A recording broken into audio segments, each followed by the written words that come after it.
সুপরিচিত যে লুলু মার্কেটটা সবাই চিনে, বিশেষ করে লুলু মার্কেট। এই লুলু মার্কেট থেকে এই গাড়িটা ক্রয় করা হয়েছে নাতিল্লাই, আমার ভাইগনা কিনছিল। এখন এই লুলু মার্কেট মানুষের কোট টাই পরলে যে ভদ্র হয়ে যায় তা না, এটা সবাই কিন্তু খেয়াল রাখতে হবে। কোট টাই পরলে ভদ্র হয়ে যায় যে সেটা কিন্তু না। এখানে এখানে কতটুক ব্যাটারি থাকার দরকার আর কতটুক দিছে আমি দেখাই দিচ্ছি। আমি এটা লাগাইছিলাম একটু আগে। এই গাড়িটা 75 টাকা নিছে, 75 রিয়াল নিছিল।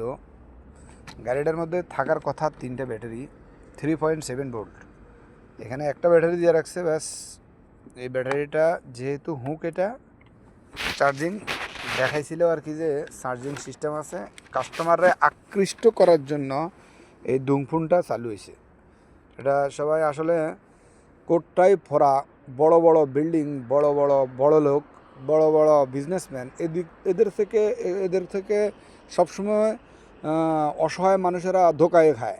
ভালো কিছু আশা করা যায় না। যাই হোক, মানুষ অনেক শখ করে একটা গাড়ি কিনে বাচ্চাদের জন্য।